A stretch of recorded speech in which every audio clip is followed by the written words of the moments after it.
Yang pertama adalah an-niyah. Ya, rukun yang pertama adalah al-ihram, ya, yaitu an-niyah ad-dukhul atau niatud dukhul fin nusuk, niat memasuki ibadah haji yang dimaksud. Kemudian yang kedua adalah al-wuquf bi Arafah, wukuf di Arafah. Kemudian yang ketiga adalah tawaf ifadah. Kemudian yang keempat adalah sa'i haji. Itu rukun daripada ibadah haji. Adapun wajib-wajibnya, wajib-wajibnya ada sab'a wajibat. Ada 7 wajib di antara wajibnya ibadah haji. Yang pertama adalah al-ihramu minal miqat al-mu'abbar lahu. Jadi berihram dari miqat yang dilewatinya. Artinya ketika seseorang hendak berhaji, maka wajib dia memulai berihram dari miqat. Yaitu yang dimaksud di sini adalah mawaqit makaniyah, tempat miqat makan, maka tempat yang berkaitan miqat yang berkaitan dengan tempat, di mana miqat makannya ada 5, yaitu Dzulhulaifah untuk miqatnya penduduk Madinah dan orang yang melewatinya, kemudian Juhfah miqatnya orang-orang Mesir, orang Syam, orang Maghrib, Afrika, dan orang-orang yang melewati Al-Juhfah ini. Kemudian yang ketiga adalah miqat Qarnul Manazil, miqatnya Ahlu Najd. Ahli Najd termasuk Riyadh, Qasim, dan penduduk yang melewati miqat tersebut. Dan Yalamlam untuk miqatnya Ahli Yaman, penduduk Yaman. Kemudian yang kelima adalah Wadhatu Iraq. Wadhatu Iraq, miqatnya penduduk Iraq. Jadi setiap orang yang hendak berhaji, maka wajib hukumnya melalui miqat, salah satu miqat yang 5 tersebut. Maka jika tidak, maka dia terkena dam. Ya, dia terkena dam. Artinya dia mesti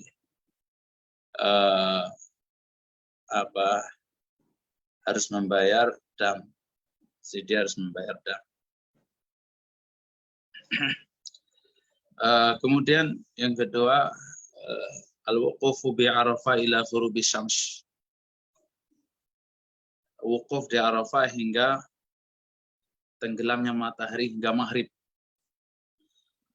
Kemarin kita kaji bahwasanya wukuf di Arafah hukumnya rukun, tetapi sampai maghrib hukumnya wajib. Artinya manakala seseorang wukuf di Arafah tidak sampai maghrib umpamanya, maka dia kena dam, ya, dia terkena. Dan kemudian yang ketiga adalah al-mabitu bi Muzdalifah. Mabit, bermalam di Muzdalifah. Setelah sepulangnya dari Arafah, maka jamaah haji diwajibkan untuk bermabit di Muzdalifah. Bermabit di Muzdalifah. Ada 2 golongan jamaah haji yang bermabit di Muzdalifah. Yang pertama, golongan du'afa, ya, adalah mabitnya boleh sampai pertengahan malam, termasuk para wanita. Ya, termasuk para wanita, ya, termasuk orang-orang lemah.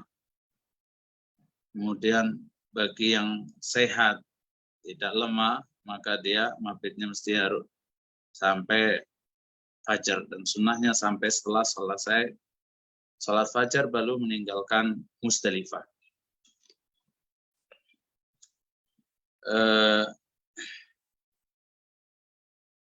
Kemudian hukum mabit di Musdalifah ini hukumnya wajib karena termasuk wajib di antara wajibnya ibadah haji. Bahkan di antara ulama ada 3 pendapat. Pendapat pertama, mabit di Musdalifah ruknun. Hukumnya rukun. Rukun artinya kalau ditinggalkan mabit di Musdalifah nggak sah ibadah hajinya. Padahal banyak di kalangan kaum muslimin yang tidak mabit di Musdalifah. Jadi acaranya dari Arafah langsung pulang ke Mina, ke kemah. Jadi kalau ini dianggap rukun, ini sangat ibadah yang sangat disayangkan, ditinggalkan oleh sebagian kaum muslimin. Maka dengan demikian ibadah hajinya tentu tidak sah. Ini pendapat pertama, hukumnya rukun. Mereka, para ulama yang menganggapnya atau beristihad ini bagian daripada rukun bermabit Musdalifah, mereka berdalil dengan surat Al-Baqarah ayat yang ke-198, yaqulullahu ta'ala fa idza afattum min arafatin fadhkurullaha 'indal masy'aril haram. Di sini Allah perintahkan ketika seseorang telah bertolak dari Arafat, setelah kembalinya dari Arafat segera berzikir kepada Allah ketika di Masy'aril Haram. Masy'aril Haram yaitu di Musdalifah. Ya, kemudian dalam hadis Urwah bin Mudros, hadis Urwah bin Mudros, Nabi pernah bersabda, "Man syahida salatana hadhihi wa waqafa ma'ana hatta nadfa." Itu bagi orang yang ikut hadir salat bersama kami saat ini, yaitu ketika berada di Musdalifah, kemudian dan wukuf bersama kami hingga kita bertolak, artinya bertolak meninggalkan Arafah ke Musdalifah. Ini pendapat yang pertama, rukun mabit di Musdalifah. Pendapat yang kedua, wajib. Ya, pendapat yang kedua wajib, bukan rukun. Karena kalau ini dianggap wajib, maka tentu orang yang tidak mabit di Musdalifah, hajinya tidak sah. Karena rukun haji menurut kesepakatan ulama ada 4. Al-ihram, niat memasuki ibadah haji. Kemudian yang kedua adalah wukuf di Arafah, yang ketiga adalah tawaf ifadah, yang keempat sa'i haji. Seandainya mabit di Musdalifah bagian daripada rukun, maka tentu banyak kaum muslimin yang hajinya tidak sah. Karena banyak di antara kaum muslimin yang tidak mabit di Musdalifah. Maka yang rojih, insya Allah yang kuat, pendapat yang kedua ini itu bahwasanya mabit di Musdalifah hukumnya wajib. Karena Nabi sallallahu alaihi wasallam bersabda, al-hajju Arafah. Adapun haji, seseorang dianggap telah berhaji jika manakala ia telah wukuf di Arafah. Manakala ia telah wukuf di Arafah. Pendapat yang ketiga adalah sunnah mabit di Musdalifah. Ya. Maka yang rojih adalah mabit di Musdalifah hukumnya wajib, bukan rukun, bukan sunnah, tapi wajib. Artinya barang siapa yang sengaja tidak bermabit di Musdalifah, maka dia harus membayar dam karena dia telah meninggalkan wajib di antara wajibnya ibadah, ya, wajib di antara wajibnya ibadah haji, ya. Namun bila meninggalkannya karena ada uzur, mungkin sakit, ya, maka wa in kana li ghairi udhrin fa alaihi dam, li ghairi udhrin fa alaihi dam, in kana tarku li udhrin fala dam alaihi. Jadi jika seseorang meninggalkan karena adanya uzur, fala dam alaihi, maka tidak terkena dam. Tapi jika tidak mabit di Musdalifah karena tidak ada uzur, maka dia wajib membayar dam. Walaupun meninggalkan atau bermabit di Musdalifah itu karena uzur, maka sebaiknya wal ahwat huwa jubruhu bidam, lebih kehati-hatiannya ya hendaknya memotong dam, Ikhwani wa akhwati rahimahullah. Kemudian apa sih amalan apa yang dilakukan ketika berada di Musdalifah? Yaitu kita setelah pulangnya dari Arafah menuju Musdalifah, di Arafah kita tidak sholat maghrib, padahal kita berwukuf di Musdalifah sampai maghrib. Nah, setelah wukuf di Arafah sampai maghrib, ya, afwan. Kita tidak sholat maghrib di Arafah, tetapi hendaknya segera menuju Musdalifah. Ya.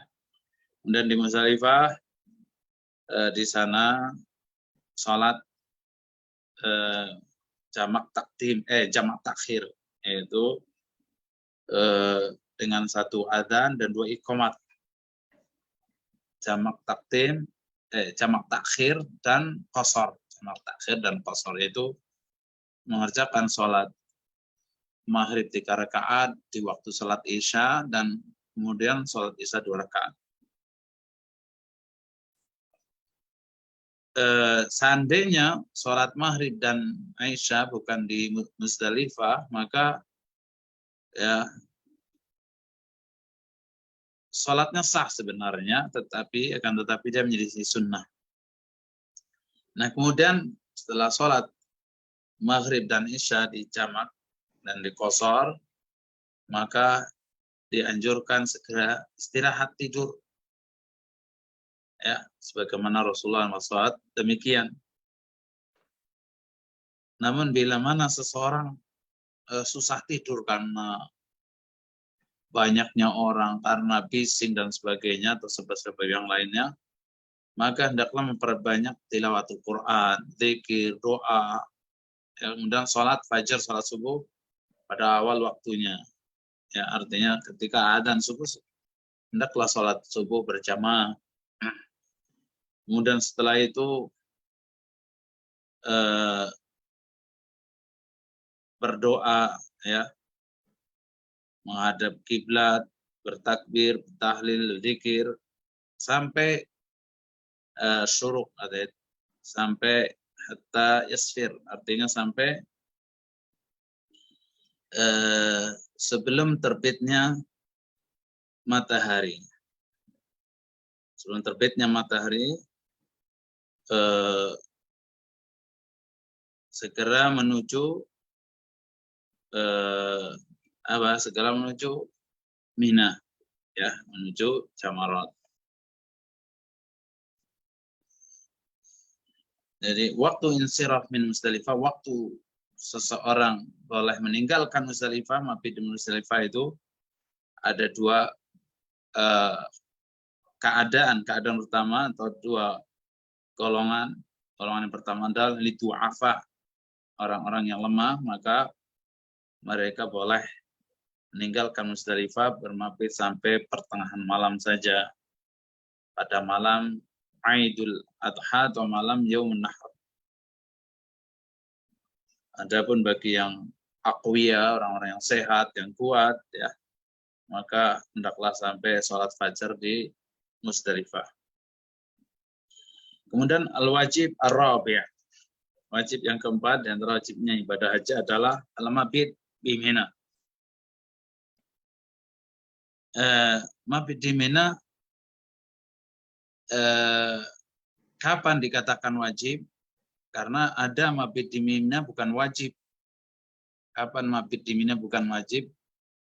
Malam ke-8, umpamanya kita nyampe di Mina tanggal 6, malam 7, malam ke-7 itu enggak sunnah. Tapi mabit tanggal 8 malam ke-9 itu sunnah. Ya. Mabit tanggal 8 Dzulhijjah yang disebut dengan Yaum Tarwiyah, malam Yaum Arafah, malam 9, maka hukumnya sunnah. Adapun yang dimaksud al-mabit bimina hukumnya wajib, bahkan diantara wajibnya ibadah haji. Yang keempat adalah yang dimaksud adalah wal mabit ayyamul mina, ayyamut tasyrik. Dia katakan ayyamul mina yaitu ayyamut tasyrik, hari-hari tasyrik. Mabit malam-malam hari tasyrik, yaitu malam yang ke-11, malam ke-12, dan malam yang ke-13. Bagi orang yang hajinya mau ta'ajjul, ya nafar awal ta'ajjul, maka bagi yang ta'ajjul ya mesti mabit hanya sampai malam yang ke-12. Maka tanggal 12-nya sebelum maghrib harus meninggalkan Mina. Dikatakan layali Mina, malam-malam Mina adalah ayyamut tasyrik. Ayyamut tasyrik. Kemudian miqdarul mabit, kadar berapa lama sih kita mesti mabit di Mina, ya. Karena sebagian kaum muslimin terkadang nggak punya kemah di Mina, ya. Ini biasanya nggak punya kemah di Mina karena hajinya tidak resmi. Nggak punya kemah di Mina. Atau bisa jadi resmi, punya tasrih haji atau visa haji, tetapi tidak punya paket kemah di Mina, ya, tidak punya paket kemah di Mina. Nah, kadar mabitnya itu berapa lama, ini harus catat baik-baik. Minimal kita tahu kadarnya, harus usahalah mabit di Mina. Kenapa? Karena hukumnya wajib kok. Jadi mabit di Mina hukumnya wajib itu 3 malam. Malam ke-11, malam ke-12, malam 13 bagi yang mengambil haji sampai tanggal 13.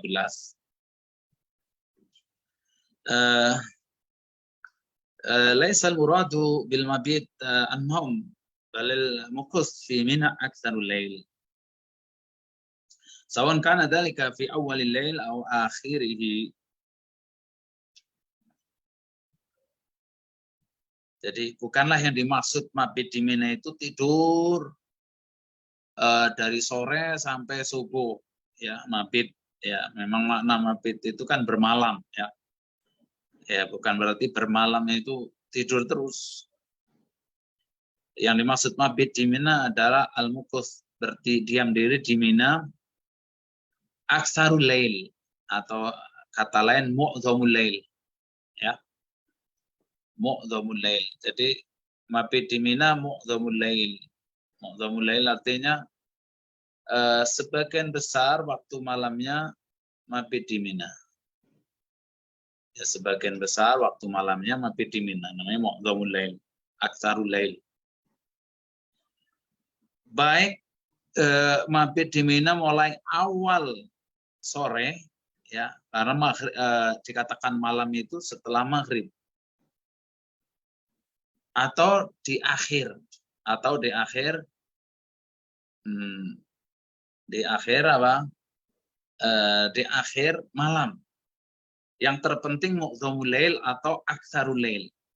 Umpamanya dari maghrib hingga subuh malam hari itu 10 jam, ya. Malam hari dari maghrib sampai 10 umpamanya, dari maghrib hingga 10 itu 10 jam, ya.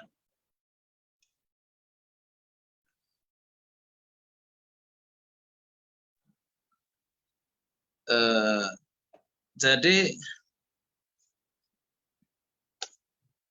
dari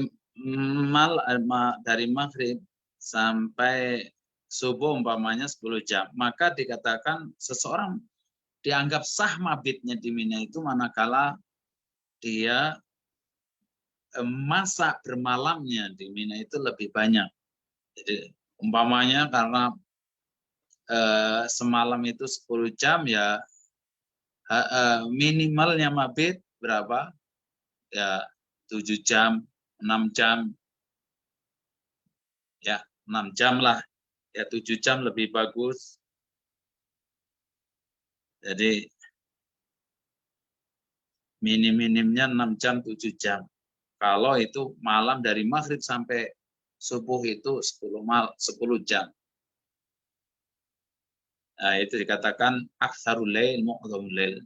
Tetapi tentunya yang afdol adalah ya sejak sore sampai sholat subuh, sejak dari sore sampai subuh di Mina. Bahkan sunnahnya hari-hari Mina pun hari-hari Mina ayam tasyrik itu pun sunnahnya tinggal di Mina. Sunnahnya tinggal di Mina.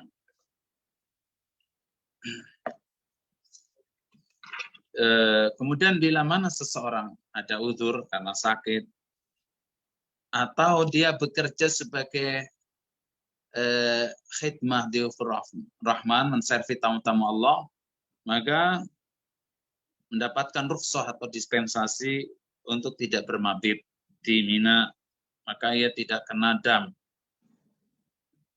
Maka mereka golongan-golongan yang mendapatkan uzur tidak terkena dam.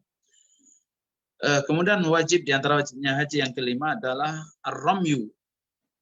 Ar-ramyu yaitu yang dimaksud di sini adalah ramyul jimar yaumul aid wa ayyam at-tasyrik ba'dah. Yaitu melempar, yang dimaksud melempar ini dimaksud adalah melempar jumroh pada hari Aid. Yaitu hanya melempar satu jumroh, itu jumroh Aqabah. Kemudian melempar jumroh pada ayyamut tasyrik tanggal 11, 12, 13.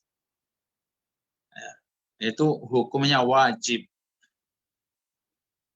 Dan boleh dibadalkan atau diwakilkan seandainya ada uzur untuk melontar. Nah, ini boleh diwakilkan.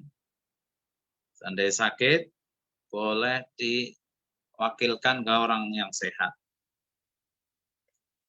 Nah, kapan waktu melempar ini? Sebagian kaum muslimin, ya saya katakan sebagian kaum muslimin yang tidak tahu manasik haji atau karena haji ngikut-ngikutan rombongan yang tidak perhatian dengan tata cara haji Nabi, sehingga mereka pun salah kaprah dalam waktu melempar.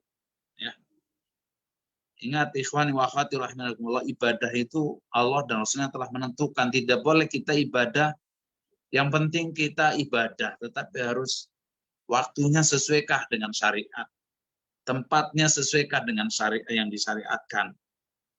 Ya kita nggak mungkin ibadah haji kita sah. Kita semua kaum muslimin sepakat kalau kita haji itu di Jakarta atau di negaranya masing-masing. Kalau sekalipun umpamanya di balai haji, ya itu memang ada gambar Ka'bah, ada pelatihan, tempat-tempat pelatihan, nggak sah. Harus tempatnya di mana? Ya di Mekah.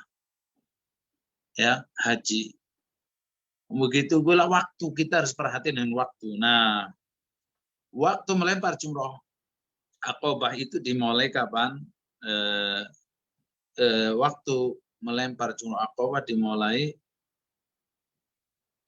dari pertengahan malam tadi. Bagi yang lemah fisiknya, boleh langsung dari Muzdalifah melaju ke Jamarat, langsung melempar jumroh Aqabah. Dan yang waktu yang paling afdal adalah ba'da tulu'i syams yaumal 'aid ilal maghrib. Ada waktu afdaliyah. Waktu yang utama itu kapan? Setelah terbitnya matahari, setelah sholat subuh, setelah matahari terbit pada hari Aid atau Yaumun Nahr sampai tenggelam matahari. Itu yang waktu yang paling afdal. Adapun ada waktu al-ibaha, waktu yang diperbolehkan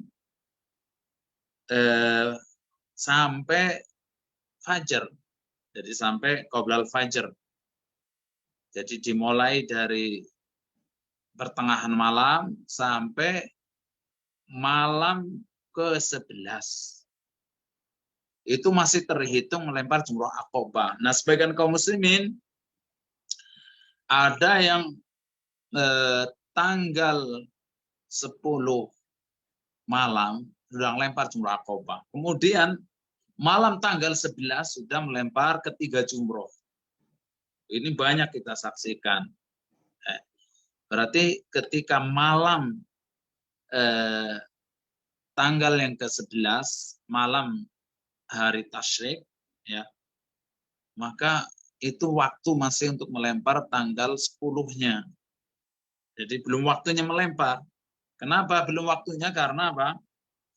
Ini dicatat baik-baik bahwasanya waktu melontar jumroh untuk ayyamut tasyrik, hari-hari tasyrik, adalah mimba di zawali syams ila fajril yaumil tsani ala rajih. Jadi waktu melontar jumroh untuk hari-hari tasyrik ada tanggal 11, 12, 13 Dzulhijjah ini dimulai setelah zuhur berakhir sampai subuh, sampai sebelum subuh tanggal 12. Itu masih hitungannya tanggal 11. Ada di antara ulama berpendapat hingga tenggelamnya matahari, mulai zuhur, setelah zuhur sampai tenggelamnya matahari. Namun yang rojih, yang pendapat yang lebih kuat bahwasanya waktu melontar jumroh, ketiga jumroh pada ayyamut tasyrik dimulai sejak zawal, yaitu ba'da zawal, yaitu setelah zuhur, ya. Kemudian sampai fajar. Ada yang berpendapat sampai maghrib. Makanya saya katakan waktu yang afdol, yang paling utama untuk melontar jumroh pada ayyamut tasyrik, ya setelah zuhur, setelah asar sampai maghrib, itu waktu yang afdol. Waktu yang afdol. Kemudian kaifiyatur ramyi fi yaumil Aid, bagaimana cara melontar jumroh pada hari Aid? Melontar jumroh pada hari Aid yaitu melontar jumroh dengan 3 sabah haswayat, 7 kerikil, seraya bertakbir setiap kali melontar, ya. Kemudian setelah melempar jumroh, ya, jumroh al-ula wal wusta, jumroh pertama dan kedua disunahkan berdoa, menghadap kiblat, mengangkat kedua tangan berdoa. Namun setelah melontar jumroh Aqobah tidak disunahkan berdoa.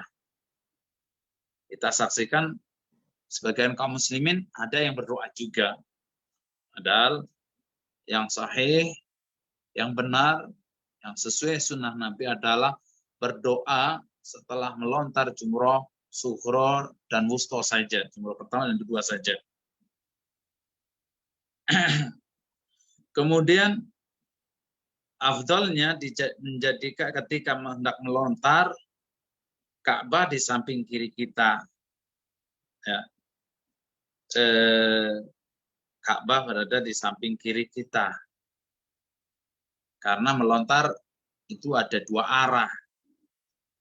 Jadi kita ngambil arah yang ketika kita melontar, Ka'bah berada di samping kiri kita melontar jumroh.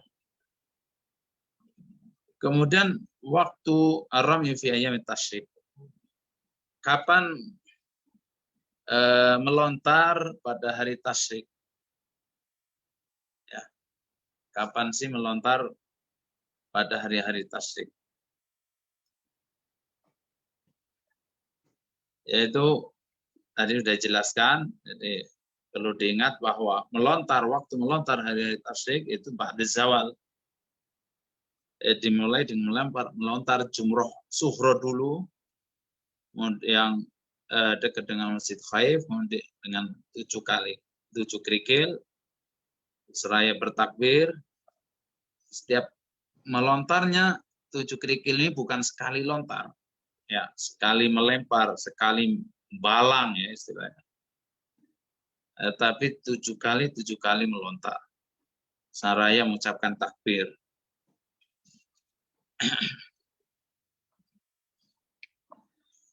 Kemudian setelah melempar jumrah ula disunahkan tadi berdoa menghadap kiblat, berdoa mengangkat kedua tangan, minta kebaikan dunia akhirat, karena termasuk waktu dan tempat yang mustajab.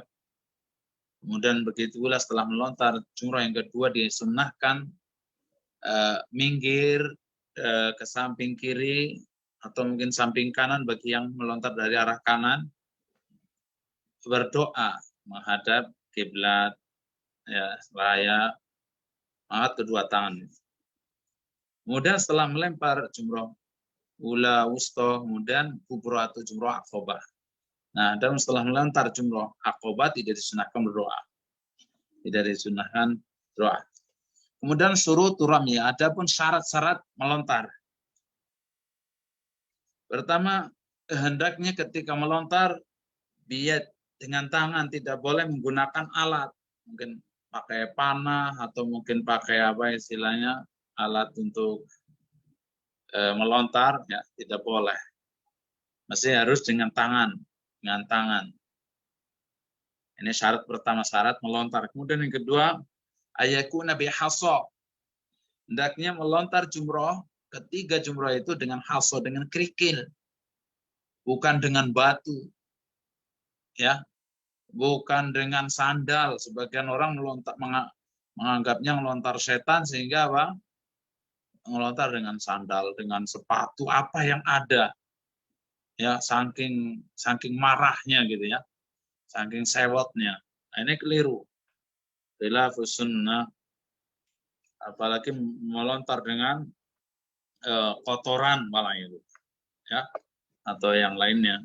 Yang jelas syarat yang kedua, syarat melontar harus dengan kerikil. Ya. Kemudian yang ketiga, syarat yang ketiga, ayakuna romyan. Hendaklah memang melontar, bukan diletakkan, bukan hanya sekedar letakkan, begini diletakkan aja kerikilnya di tempat melontar. Maka sunnahnya melontar betul-betul melontar serius, ya, dengan kerikil 7 kali lontaran, 7 kali kerikil, bukan sekali melontar. Kemudian syarat yang keempat, ayaqa fil marma ay fil haudil mu'add. Hendaklah ketika melontar betul-betul kerikil yang kita lontar ini, yang kita lempar, itu jatuh pada telaga yang telah dipersiapkan. Ya, jatuh pada telaga, itu dipastikan jatuh pada telaga. Makanya tidak usah panik ketika mau melontar. Sebagian kaum muslimin masih jarak puluhan meter atau bahkan ratusan meter sudah mulai lontar. Ini keliru. Kalau nggak nyampe ya nggak sah. Nyampe nggak sah melontarnya, padahal melontar wajib. Maka harus nyampe dong, santai aja, maju ke depan, ya, maju ke depan. Walaupun terkadang di antara kita memang kelempar, ya, karena kita, kepala kita terkadang kelempar kerikil gara-gara apa? Ulah orang-orang yang tidak tahu sunnah, ulah orang-orang yang tahu tata cara ibadah yang benar sesuai tuntunan Nabi. Kemudian syarat yang kelima, yarmiyaha wahidatan. Hendaknya melontarnya sekali lontar, satu kerikil, satu lontaran, satu lemparan. Tidak boleh sekali 7 kerikil sekali lontaran, tidak boleh.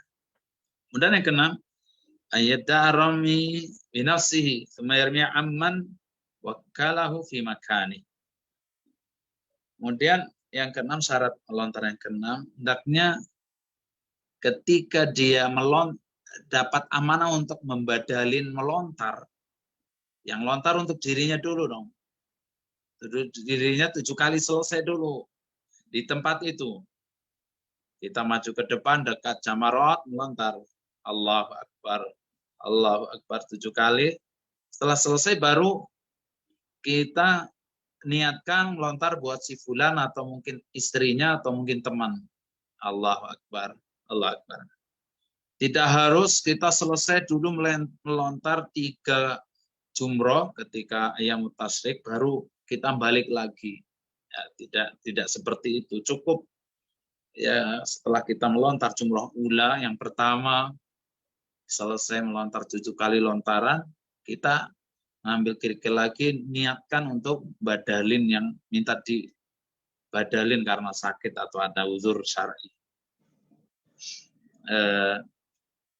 Kemudian yang ke-7 syarat melontar yang itu at-tartib bainal jimara ala hasabi ma warada fi syara'. Hendaklah berurut, ya berurut. Tidak boleh saya mau melontar jumroh wusta dulu baru kubro, atau kubro dulu wusta sughro, nggak boleh, harus urut, tartib, ya harus tartib. Adapun pada tanggal 10 atau Yaumun Nahar memang hanya 1 saja, jumrah kubro, jumrah aqobah. Jumrah pertama, kedua nggak dilontar, nggak dilempar, ya. Nah, jadi harus tartib, harus yang ke-7. Apa sih hikmah dibalik melontar, ya, dibalik melempar jumroh, ketiga jumroh tersebut? Ikhwani wa akhwati rahimani wa rahimakumullah, melontar jumroh ada beberapa hikmah. Pertama, al-iqtida bi Ibrahim, ya, berqudwah dengan Nabi Ibrahim alaihissalam, di mana Nabi Ibrahim pernah terhalangi oleh syaitan 3 kali ketika itu berada di Jamarat. Maka Nabi Ibrahim pun melontari syaitan, ya, 7 kali dengan 7 kerikil. Ini pertama, kita beriqtidah, meniru, mencontoh Nabi Ibrahim. Yang kedua, al-iqtidah bin Nabi SAW. Kita mencontoh perbuatan Nabi SAW. Karena Nabi bersabda, khudhu anni manasikakum. Ambillah, pelajarilah dariku tentang tata cara ibadah haji kalian. Waqad rama al-jamarat. Nabi melontar jamarat. Kemudian yang ketiga, bayan wa adawati syaitan. Menjelaskan tentang permusuhan terhadap syaitan. Dan waspat terhadap syaitan. Wa amroh minal qulub qabla ramil jamarat. Jadi kita, di hati kita yang benci dengan syaitan sebelum kita melempar jamarat. Kemudian yang keempat, inilah yang terpenting di antara hikmah daripada melontar jumroh, adalah iqamatu dzikrillah ta'ala. Iqamatu dzikrillah, dalam rangka menegakkan zikir kepada Allah. Sebagaimana disebutkan dalam hadis yang sahih, hadis diriwayatkan oleh Abu Dawud, Imam Tirmidzi dan disahihkannya, dan juga dihasankan oleh Imam Al-Arnaud, ya.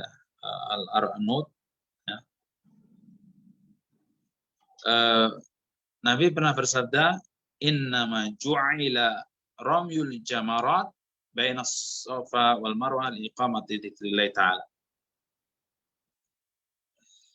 Sesungguhnya dijadikan melontar, ketika ibadah haji disyariatkan untuk melontar jumroh, jamarat, ya, dan disyariatkan sa'i antara Safa dan Marwah, tujuan adalah liiqamati dzikrillah, dalam rangka menegakkan zikir kepada Allah Subhanahu wa taala.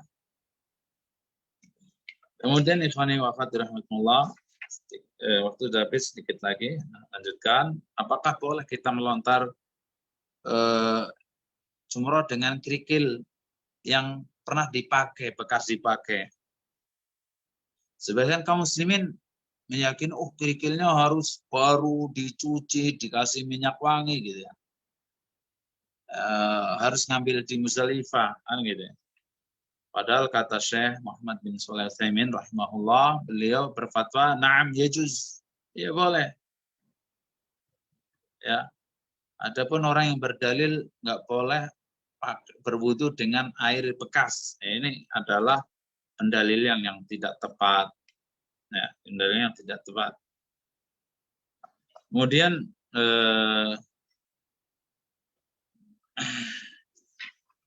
ikhwani wa akhwati rahimakumullah, dari mana kita mendapatkan kerikil itu?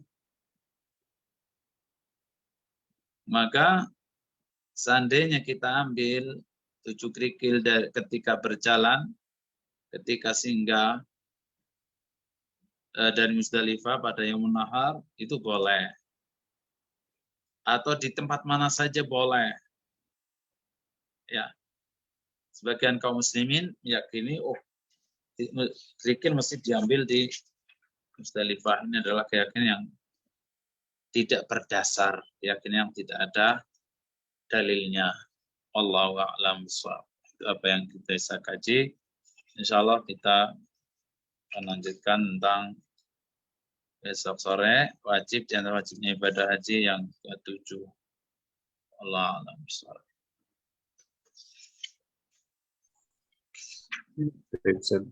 Jazakumullah khairan atas materi yang sudah disampaikan. Selanjutnya sudah ada pertanyaan. Afwan Ustadz, saya izin bertanya bagaimana hukumnya jika melempar lebih dari 7 kerikil karena ragu-ragu apakah kerikilnya sudah masuk ke telaganya atau belum. Baik, barakallahu fiik. Ketika seseorang ragu-ragu dalam bilangan suatu ibadah, baik sholat maupun melontar jumroh, maupun ketika kita sa'i, ya, ketika kita tawaf, maka kita harus mengambil sikap atau membangun di atas bilangan yang terkecil. Kita ragu nih 4 rakaat atau 3, ya sudah, kita harus dibangun di atas 3 rakaat saja, nambah 1, walaupun ternyata sudah lengkap 4 rakaat sholat zuhur, sholat isya. Nah, memang harus nanti sebelum salam wajib sujud sahwi, karena ini syak namanya, syak. Nah, adapun ketika kita ragu dalam bilangan toa, bilangan melontar jumroh, ya, kita bangun di atas bilangan yang terkecil. Nah, kemudian kita tambahin, itu lebih ahwat, lebih hati-hati, ya, dibandingkan beribadah di atas keraguan, kebimbangan, bahkan kegelisahan, ya. Jangan saya sehingga udah diambil sikap seperti itu. Jadi sahih, jadi sikap antum mengambil cara seperti itu lebih hati-hati ketika kita ragu ini sudah 7 atau baru 6, udah melontar nambah 1 lagi aja. Allahu Akbar. Makanya agar kita diantara ibadah nggak ragu-ragu begitu, ya, melontarnya kerikilnya kita sudah pisah 7 nih. Saya biasanya nyiapin kerikil 7 di tangan kiri, ya, 7. Nah, kemudian saya kasihkan tangan kanan mau ngelantar. Allah Akbar. Kasihkan lagi. Allah Akbar. Nah, nanti kalau sudah habis berarti ya sudah selesai, walaupun saya nggak ngitung. Karena memang sudah saya siapkan 7 di kerikil tangan. Nah, adapun sisanya nanti untuk jumroh kedua memang saya letakkan di saku atau di apa, ya, plastik gitu, ya, diletakkan atau di apa namanya tas pinggang. Nah, itu ngambil lagi, siapan gitu. Jadi pas, insya Allah. Tapi kalau ternyata jatuh, nah baru kita ambil lagi lah jatuhnya itu. Allah a'lam. Sepertinya ada yang resen, silakan kalau ingin menanyakan secara langsung. Assalamualaikum warahmatullahi wabarakatuh. Izin bertanya, Ustaz. Waalaikumsalam warahmatullahi wabarakatuh. Kaifa haluk, Ustaz? Abu Kasa di Cirebon. Abu Kasa, hayakallah Abu Kasa. Iya. Sehat Semisal kita haji reguler, Ustaz, untuk memisahkan dari pemerintah gitu, dari rombongan karena tidak sunnah, itu akan kesulitan enggak Nah, terus ketika mulai hari Tarwiyah, kita mulai jam berapa tuh berangkatnya? Sampai di Arafah, mulai hari Tarwiyah tuh. Syukran itu aja, Ustaz. Jazakallah khair. Assalamualaikum warahmatullahi wabarakatuh. Waalaikumsalam warahmatullahi wabarakatuh. Ya, jadi anak katakan ketika kita mampu tanazul, artinya memisahkan dari rombongan, karena berhaji bersama haji reguler, secara umum mereka tidak ada agenda atau acara dari tarwiyahnya saja. Tarwiyah enggak, nanti ke Muzdalifah mabit tidak, ya gitu ya. Ya maka bahkan yang disayangkan mereka memotong haji tamattu pun sebelum tanggal 10 kan gitu. Nah, maka katakan ketika seseorang berhaji dengan rombongan haji reguler ya dari pemerintah, seandainya bisa tanazul misalkan diri dari rombongan itu lebih bagus, insya Allah bisa amalkan sunnah-sunnahnya haji, wajib-wajibnya haji, karena ketika kita meninggalkan kewajiban salah satu di antara kewajiban haji, maka kita kena dam kalau tidak ada udzur syar'i, kan begitu. Jadi mulai dikatakan mulai kapan Yom Tarwiyah? Ya hari Tarwiyah tanggal 8 ya, tanggal 8 disunahkan kita sudah mulai ke Mina. Kemudian bermalam di Mina pada malam ke-9. Malam ke-9. Kemudian sebelum zuhur atau habis subuh kita ke Arafah, dan di Arafah itu wukuf terhitung mulai ba'da zawal setelah zuhur dan wajibnya sampai maghrib. Nah, gitu. Jadi nanti setelah pulang dari Arafah kita mabit di Muzdalifah sampai selesai sholat subuh di Muzdalifah. Wallahu a'lam bishawab. Ya, Ustaz. Ada pertanyaan lagi, Ustaz. Jadi berapa total kerikil yang harus kami kumpulkan untuk menyelesaikan semua lontar jumroh? Melontar berjumlah kerikil ya untuk melontar. Melontar tadi hukumnya wajib di antara wajibnya ibadah haji.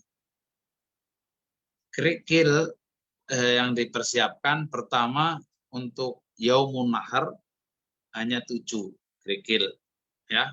Artinya hanya untuk melontar jumroh Aqobah saja. Jumroh Ula, Wusta kita lewatin. Yang lempar jumroh Aqobah atau jumroh kubur. Dari 7.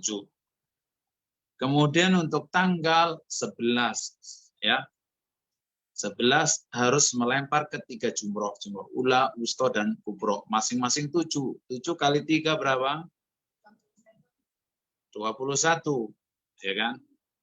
Berarti sekarang untuk tanggal 10 7, tanggal 11 21, kemudian begitu pula tanggal 12 melempar ke 3 jumroh ditambah 21 lagi, ya kan? Jadi 49. Nah, bagi orang yang mau mengambil haji nafar awal atau ta'ajjul ya, menyudahi ibadah hajinya sampai tanggal 12, maka hanya mempersiapkan kerikil 49. Namun jika sampai mabit sampai tanggal yang ke-13, mesti harus melontar ke 3 jumroh lagi pada tanggal ke-13, masih wajib melontar jumroh ke 3 jumroh lagi tanggal ke-13, yaitu jumroh Ula, Wusta, dan Kubro, 21 lagi, kita tambah 21 lagi, maka menjadi 70 kerikil, 70 kerikil yang harus kita siapkan. Barakallahu fikum. Ya, ada satu pertanyaan lagi. Bismillah, Ustaz. Bagaimana tata cara melontar jumroh jika kita diminta mewakili seseorang untuk melontar? Tata caranya yang ada 2 sebenarnya, tapi yang cara yang kedua ini memberatkan. Ya, cara yang pertama adalah ketika kita berada di jumroh ula umpamanya, jumroh yang pertama, kita melontar 7 kali lontaran dengan 7 kerikil, seraya bertakbir ketika melontar. Kemudian setelah selesai, ya pertama untuk diri sendiri, ya, nggak boleh untuk orang lain dulu, untuk diri sendiri niatkan.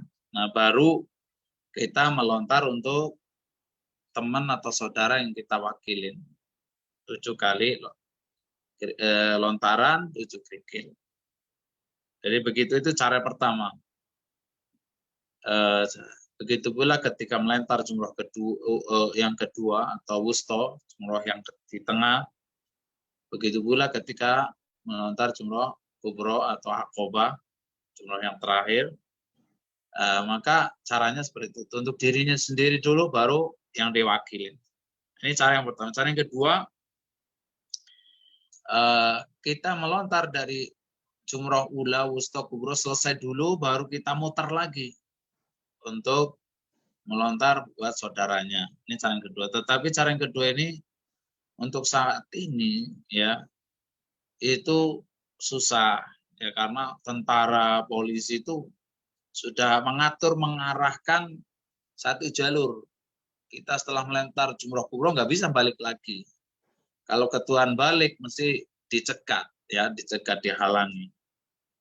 Ya, dicegat, dihalangi, nggak boleh. Makanya itu untuk maslahat, makanya saya katakan luar biasa ya jasa atau juhud ya, juhud atau artinya khidmahnya pemerintah Arab Saudi terhadap jamaah haji, mengerahkan sekian ribu atau jutaan tentara untuk mengatur ketertiban jamaah haji ya.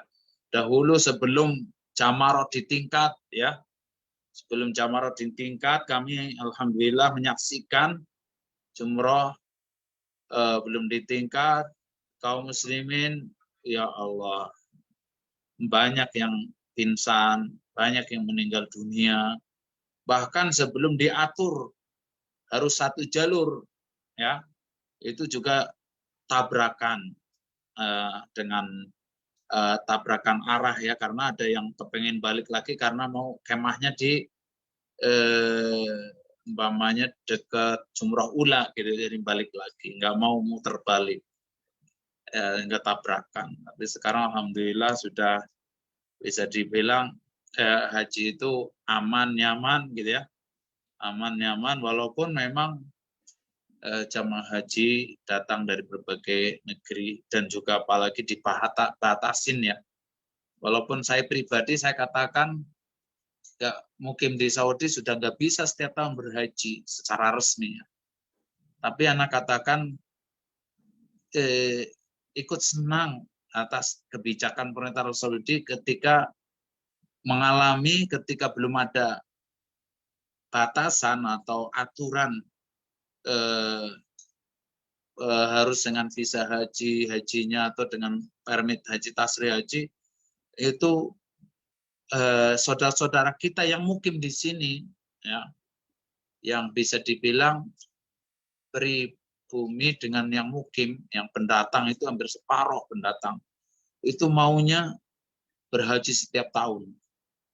Ya, berhaji setiap tahun. Iya, kalau mereka hajinya sesuai tuntunan Nabi mungkin masih mending. Mereka juga jauh dari tuntunan Nabi, hanya nyesek-nyesekin ya. Hanya nyesek-nyesekin, hanya bikin padat jamaah saja ya. Ya, anak-anak kecil, balita di bawah gitu ya. Ya, anak-anak kecil, balita di bawah. Sekarang nggak ada anak balita yang belum balik boleh haji. Atau sudah balik pun kalau belum 18 tahun nggak boleh haji. Ya, walaupun balik belum 18 tahun belum bisa haji yang secara resmi lah. Ya, ini tentunya saya katakan ini demi maslahat. Ya, demi maslahat yang demi keselamatan jamaah haji, kemaslahatan jamaah haji. Makanya maaf saja saudara-saudara yang tersinggung, yang marah ketika kita menyampaikan berhajilah dengan prosedur yang resmi ya. Ya maaf saja, barangkali yang marah ini karena apa, husnuzon saya belum tahu keadaan ketika kaum muslimin banyak yang meninggal dunia di saat belum dibatasi. Gitu. Wallahu a'lam. Ya, ada Pak Abdul Hakim, silakan kalau mau menyampaikan secara langsung.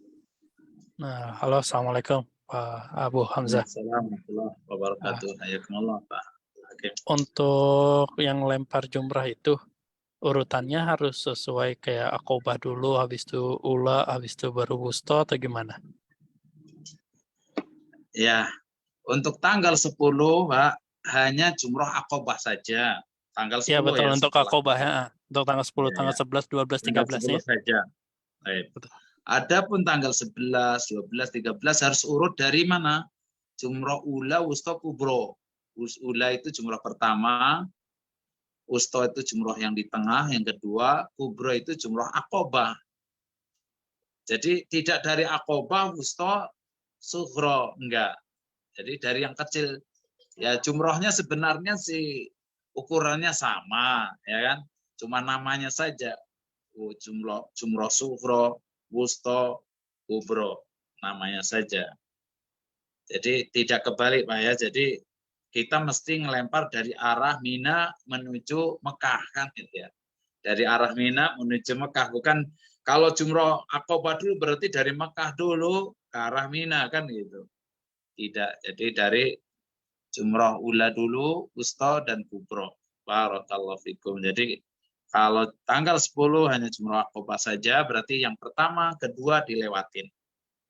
Tapi untuk tanggal 11, 12, 13, mulai dari yang pertama itu jumrah ula, kemudian jumrah wusta, jumrah yang kedua, kemudian jumrah akobah atau jumrah kubro. Barakallahu fikum. Terima kasih Ustaz.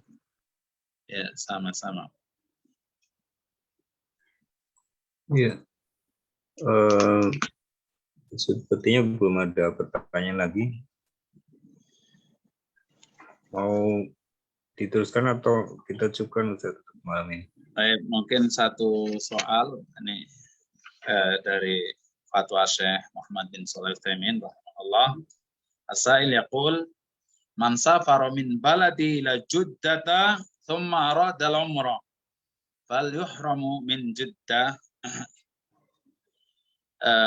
Seseorang yang safar dari negerinya kemudian menuju Jeddah, turunnya di bandara Jeddah. Sementara ia ingin umroh atau mungkin ingin haji. Apakah dia berihram dari Jeddah? Ini penting saya baca kembali, sampaikan kembali, diulang-ulang kajian seperti ini. Kenapa?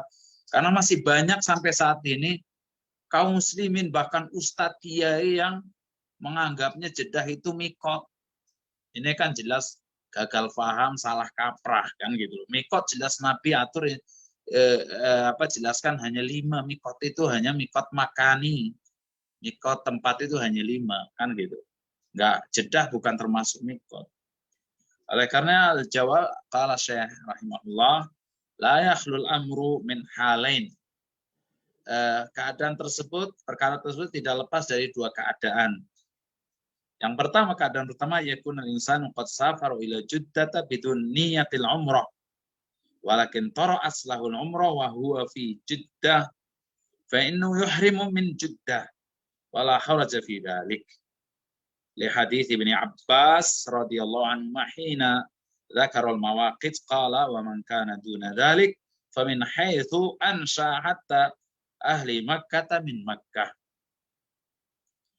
Jadi ketika orang safar dari luar Saudi, ya, kemudian turun di bandara Jeddah, apakah berihram dari Jeddah? Maka kata saya ada 2 keadaan.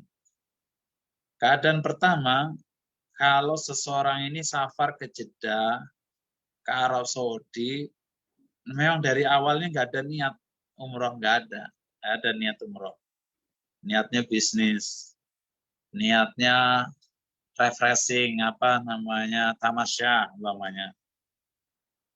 Namun setelah nyampe di Jeddah, nginep sehari, 2 hari, ya.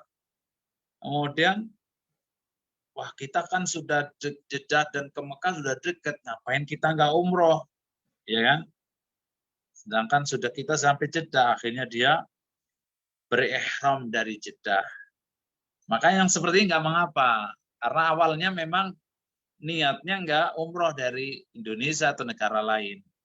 Ya, hal ini berdasarkan hadis Ibnu Abbas di mana ketika Nabi menyebutkan tentang mikot-mikot tersebut, kemudian Nabi bersabda, dan juga orang yang tinggal di luar ya mikot, ya, artinya tinggal setelah mikot, ya, tinggal setelah mikot, ya maksudnya itu nadalik, ya, maka dari mana ia tinggal memulai ibadah umroh,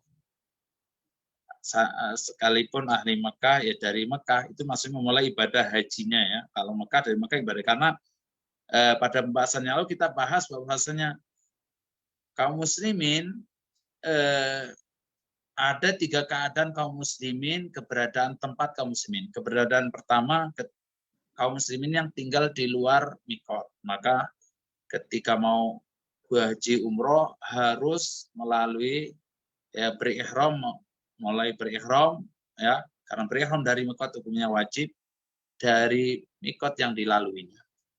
Kemudian kondisi atau keadaan kaum muslimin yang kedua adalah kaum muslimin yang tinggal ba'dal mikot lakinnahu kharij haram, tinggal setelah mikot tetapi di luar tanah haram seperti Jeddah, maka berihramnya baik untuk umroh dan haji dari di mana ia tinggal.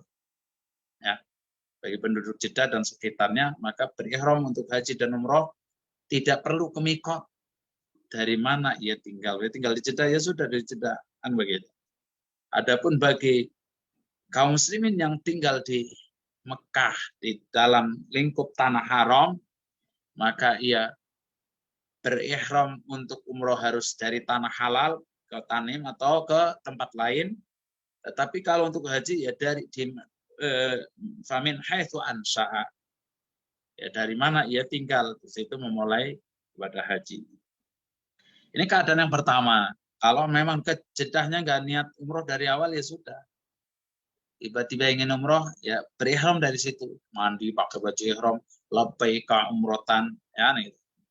Kemudian kondisi yang kedua, yakuna safar min baladihi bi niyatil umrah aziman 'alaiha fa innahu yajibu fi hadhil hal ay yuhrima min al-miqat alladhi yamurru bihi.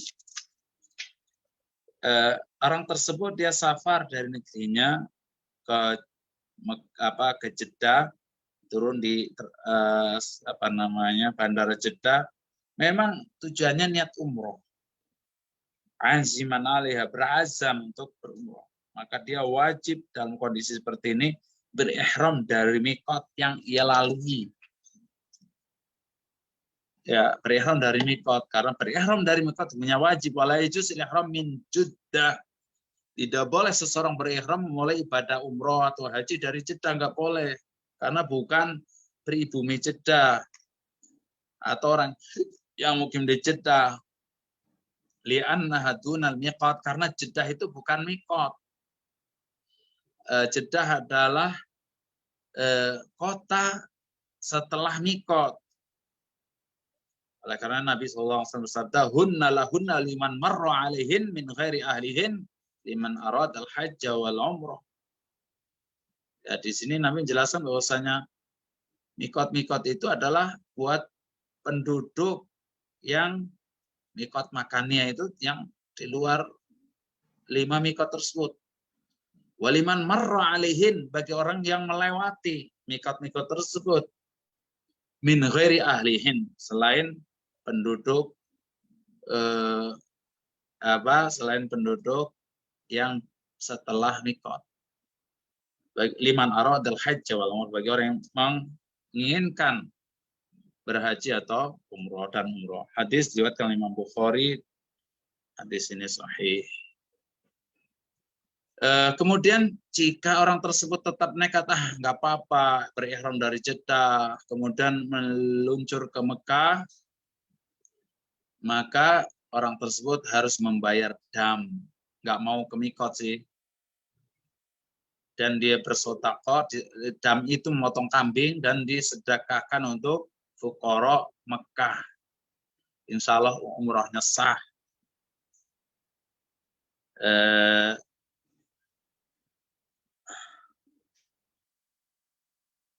Adapun jika ia tidak berihram dari Jeddah setelah sampainya, sementara ia niat umroh sebelum sampai, maka dia harus kembali ke mikot dan berihram dari mikot wala syai'a alaihi. Kalau yang mau kembali ke mikot, maka tidak wajib bayar dam. Wallahu a'lam bishawab. Barangkali cukup kajian kita malam hari ini. Balik ke moderator. Fadhil. Ya, baik Ustaz. Alhamdulillah. Pada malam hari ini kita sudah menyelesaikan kajian kita membahas fikih manasik haji bersama Al-Ustaz Abu Hamzah Hafizahullah Ta'ala.